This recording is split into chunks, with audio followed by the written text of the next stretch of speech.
जो धरने पर लोग बैठे हुए थे, मैं जी। वहाँ गई हूँ, मैंने देखा है एक बार वहाँ पर। मैं इतना ही कहूँगी कि अगर जनता चाहे, जी। जनता ने तो किसान आंदोलन के बिल तक वापस करवा दिए थे, तो ये तो सिर्फ एक ठेका है। जनता तो जनार्दन है, अगर जनता चाहेगी तो ठेका नहीं बनेगा। ये शहर में और भी काफ़ी जगह है, उसके आगे पीछे भी जगह होगी। ये क्या जिद हुई कि यहीं ठेका बनेगा? This was not actually the right thing. Bahadur Singh ठेकेदार जी एक इंस्टीट्यूशन के शिक्षाविद हैं, एक इंस्टीट्यूशन चलाते हैं। मैं उसी स्कूल से पढ़ी लिखी हूँ और एक इतने सभ्य समाज के इंसान को इस तरह की जो भाषा का प्रयोग उन्होंने किया, जिस तरह से वो महिलाओं से बात कर रहे थे, यहीं बनेगा ठेका, तू तेरे जैसी भीड़ बहुत देखी है, इस तरह की जो बातें होती है ना, वो एक इस तरह के व्यक्तित्व को शोभा नहीं देती हैं। और ये इसमें कोई दो राय नहीं है कि यदुवंशी स्कूल से बहुत नाम हुआ है। और बहादुर सिंह जी का ये कहना कि उन्होंने डॉक्टर, कर्नल, जनरल बना दिए थे, वो तो अपनी मेहनत से बने हैं। उसके लिए माँ बाप ने फीस दी है, बहुत मोटी फीस दी जाती है इंस्टीट्यूशंस के अंदर, विद्यालयों के अंदर, जिसकी वजह से बच्चे की मेहनत उस यदुवंशी स्कूल को खड़ा करने में एक बहादुर ठेकेदार जी बिल्डिंग बना के दे दी। ये this was not the right thing कि उन्होंने ही स्कूल चला दिया। वहाँ के डायरेक्टर, वहाँ के प्रिंसिपल, वहाँ के टीचर्स, वहाँ के बच्चे, उन्होंने बहुत मेहनत की है उस चीज़ के लिए, और बच्चों को निकाल लो स्कूल से, इस तरह की भाषा बोलना बहुत ही निंदनीय है। It is very shameful issue कि उन्होंने इस तरह से सीनियर सिटीजन होते हुए एक सीनियर सिटीजन को मारने की बातें कर रहे थे। भाषा के अंदर कहीं भी मुझे संयम नहीं नजर आया। और रही बात ठेके की, तो एक्साइज टैक्सेशन डिपार्टमेंट ने पिछले साल तो ठेके उनके पास नहीं थे, इस बार उनको ठेके मिले जब वो छोड़कर चले गए। जी। तो अगर एक्साइज टैक्सेशन डिपार्टमेंट ने कोई जगह अलॉट की है तो they will have that particular authority जो उस जगह का मुआयना करेंगे और देखेंगे। बाकी मेरा इतना ही कहना है कि अगर जनता चाहे तो बहुत कुछ कर सकती है।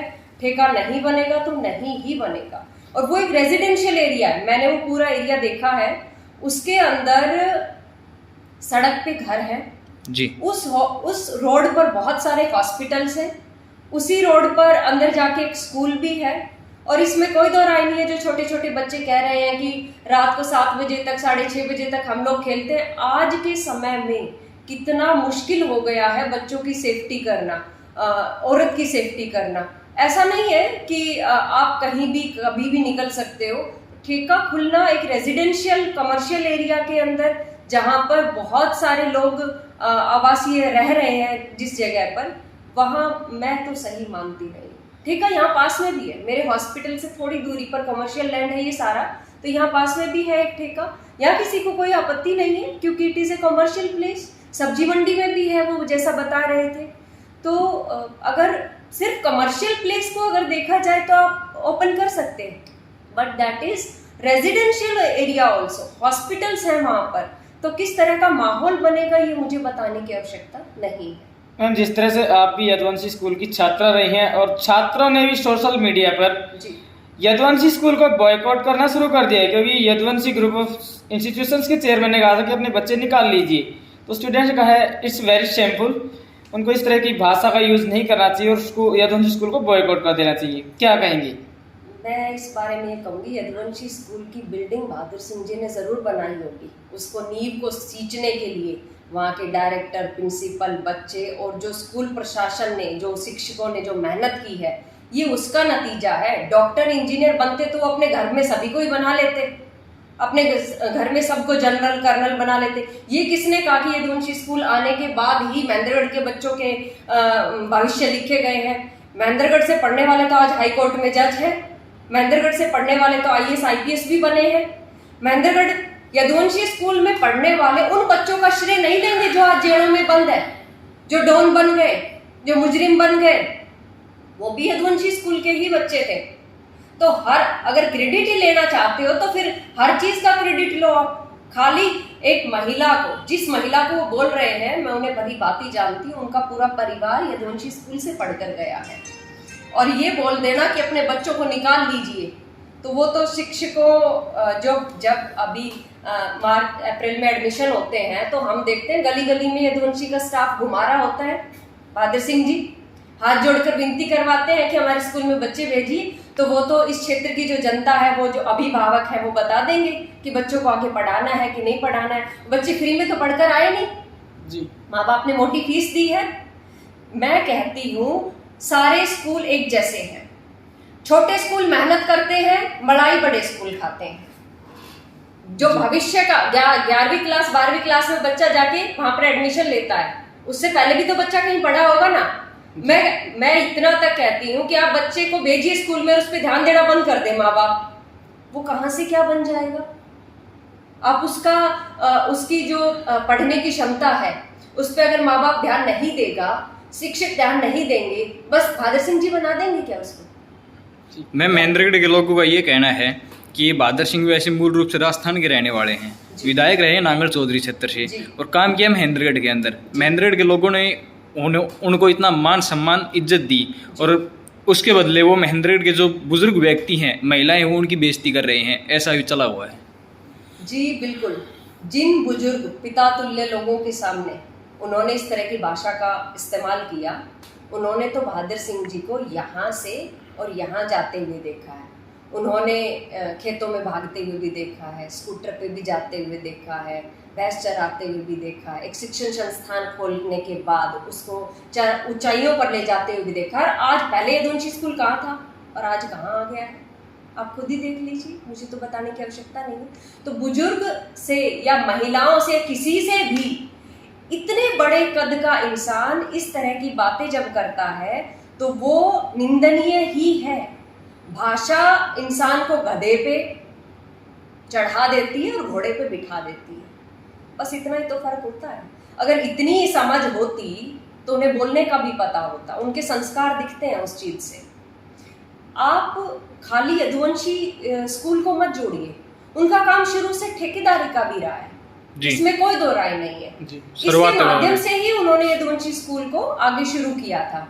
लेकिन ये दोनों सेपरेट चीजें हैं। एक घमंडी इंसान अभिमान में चूर ये इस तरह की बातों का इस्तेमाल करता है कि बच्चों को निकाल लीजिए, तन्ने के डॉक्टर बना दिया था, तन्ने सिपाही देखा था उरे। एक बात और मैंने उनकी नोटिस की जो मुझे सबसे बेहुदा अपमानजनक लगी, इतनी महिलाओं और इतने बुजुर्गों के बीच में वो ये कह रहे थे कि मैं होटल खुलवा दूं। ओयो खुलवा दूं क्या? आप समझते हैं ओयो का मतलब क्या बोलना चाहते हैं? वो महिलाओं के सामने, बच्चों के सामने वो क्या उदाहरण पेश करना चाहते, क्या करवाते हैं वो ओयो के अंदर। उनके घर के पास में भी एक ओयो खुलवाया उन्होंने कॉम्प्लेक्स के अंदर, उनके घर के पास में भी ठेके होंगे, तो अपने घर में खोले ना, ऐसे दूसरों को धमकी देने से क्या होगा। इतना ही है कि इस तरह के एक अच्छे कद का इंसान, अभद्र भाषा का प्रयोग, जिसको नेता तक चुना जा चुका है, कर्म भूमि जहां होती है ना, वही आपका सब कुछ हो जाता है। तो जहां पर इतना मान सम्मान प्यार दिया लोगों ने उन्हें, वहां पर इस तरह का घमंड दिखाना, अपमानजनक बातें बोलना, महिलाओं के साथ तू तड़ाक करना, इतनी तो भाषा की सभ्यता होनी चाहिए थी। मैम, इस मामले से थोड़ा अलग हट के बात करना चाहेंगे। जिस तरह से बहादुर सिंह जी नांगल चौधरी से विधायक रहे हैं जी, हालांकि वो अनपढ़ है और कहीं ना कहीं कमी हमारे देश के संविधान में भी है कि अनपढ़ जो लोग होते हैं उनको चुनाव लड़ने का मौका दिया जाता है। वो लोग विधानसभा, लोकसभा में पहुंच जाते हैं और उसके बाद इस तरह से जनता के से पेश आते हैं। कुछ सुधार होना चाहिए हमारे देश के संविधान में। मेरा एक मानना है, जैसी जनता होती है जी, वैसा नेता बनता है।